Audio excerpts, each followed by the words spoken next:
number, isn't it? Yeah, Assalamu alaikum wa rahmatullah. we've got our guest on. Assalamu alaikum. Brother Harrus, are you there? Wa alaikum salam wa rahmatullahi wa barakatuhu. Can you hear me? Yes, we can hear you. Can you hear us? Yes, I can hear you. Thank you so much for joining us. So we're speaking about sight loss today. Could you tell us a bit about the circumstances which led you to actually losing your eyesight? So my story starts from when I was quite young. I was about 4 or 5 at the time, and my family noticed that I started to rub my eyes quite a lot, and also at that time I would see with less light around. For example, like in the daytime it would be difficult for me to see, but when it would be at night, when there was less bright light around, it would be easier for me to see. Makes sense. So they understood that time that I had some sight issues, and then I went and I saw my local doctor, and they said that your eyesight would either stay like this or it would deteriorate completely. And at the age of about 10 or 11, my sight deteriorated completely. So I lost my sight completely when I was about 10 or 11 years old. And then I went to a hospital in London called Moorfields, which is quite known for eyesight. And they recognized that one of my genes in my code of DNA was different. And they referred me to a children's hospital in Birmingham. And they found out that I had a very rare condition that only 90 people in the UK have, which is called Alstrom syndrome.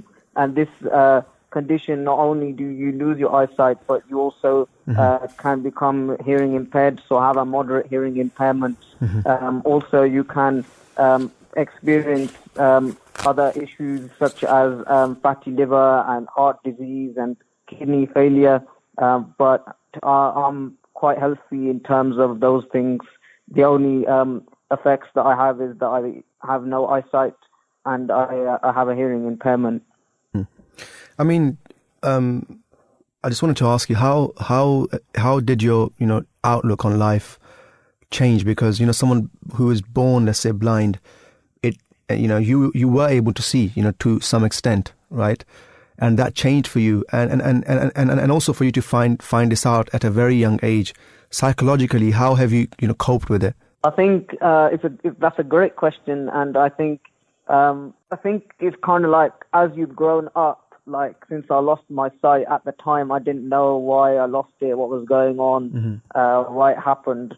But now, as I've learnt a bit more about it and I've understood my condition, it's kind of made me understand what happened a bit more. And also, over the years, I've learnt so much more about Islam, and it's made me realize that this world is nothing, but it's a place for us to become the best people. It's a place for us to try and earn the most good, and it's a place for us to prepare for the next life. And Islam has also, given me so much more passion and courage. That there's so much more to life, and that I'll see the best of people. I'll see Allah subhanahu wa ta'ala on the Day of Judgment.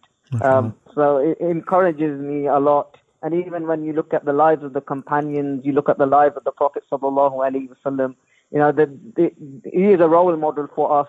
And the companions, how their dealings with the Prophet sallallahu alaihi wasallam, the companions, and there were many companions with sight loss. And I think one famous, obviously, we could mention was Sayyidina Abdullah ibn Makdoum radiallahu ta'ala, and many other companions with sight loss. And how the Messenger sallallahu alaihi wasallam would deal with them in such a great manner, like they dealt with each person that they interacted with, gives me so much hope and so much trust in Allah subhanahu wa ta'ala that He has decreed for me what is best for me. No doubt at all. There is a hadith of the Prophet, and especially in Sahih Bukhari, which comes to my mind, where the Prophet, peace be upon him, said.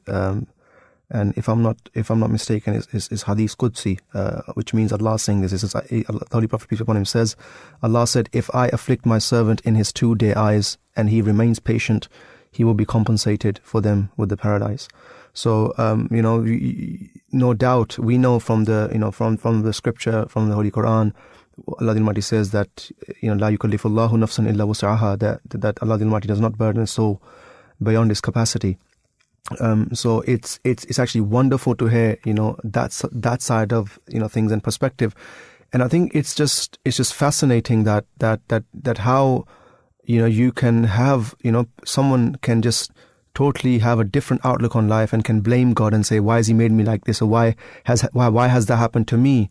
Whereas for you to take, the other approach, and to me, and to be optimistic about it, that is just wonderful to hear. Yeah.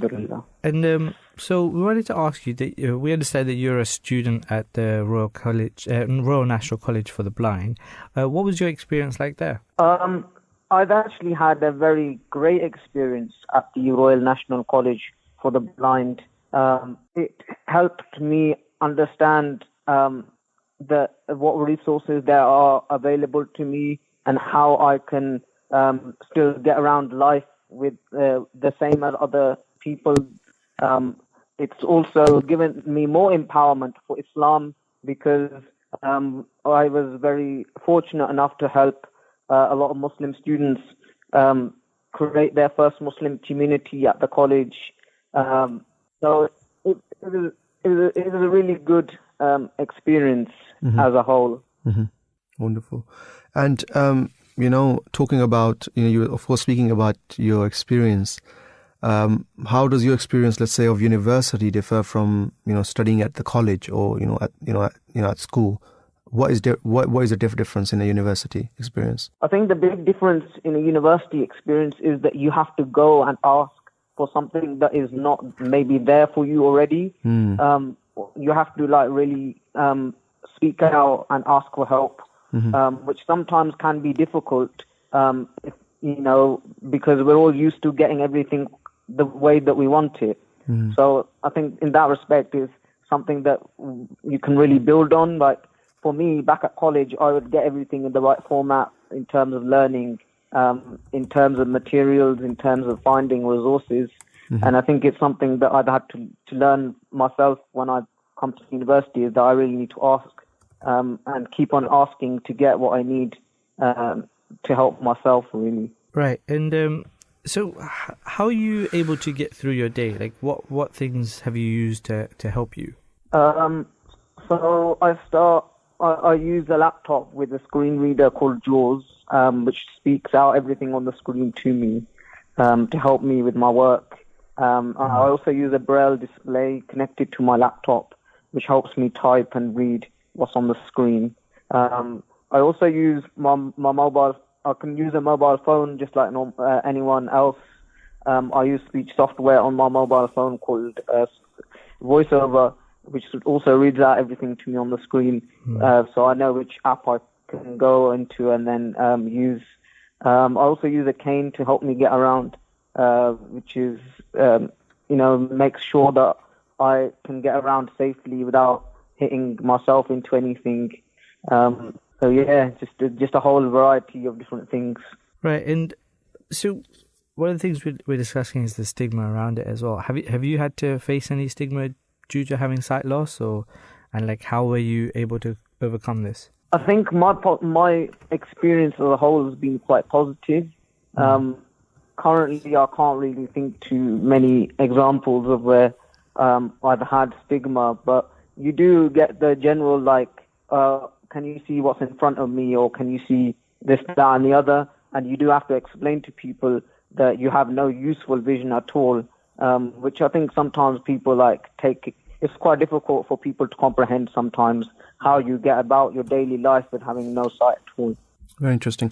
And lastly, I did have a question that I wanted to ask you, and I always actually think about this, and that is, I heard that when, if you lose one of your senses, let's say your eyesight, and let's say when your brain is deprived of, input in one sensory modality, it's, it is basically capable of reorganizing itself to support and augment other senses.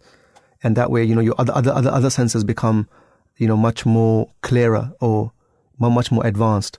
Have you experienced this? Let's say your other senses of hearing and smell, all of these things. Have you experienced this, that they're sort of, sort of increased or have helped you, how actually help you with your, day-to-day tasks? I think like hearing definitely, because obviously you use different sounds to help you get around. Even like, for example, like the wind or, different, even being able to like touch or feel different surfaces is something that can be really helpful. Like if you're out and about on different paths and in different areas, it can really help you differentiate where you are and where your surroundings are. Interesting. Jazakallah, may Allah bless you. Thank you so much for joining us, taking out your time, and all the best with your future, endeavors in life. Thank you. Assalamu alaikum. Thank you for having me. Thank you. Assalamu alaikum.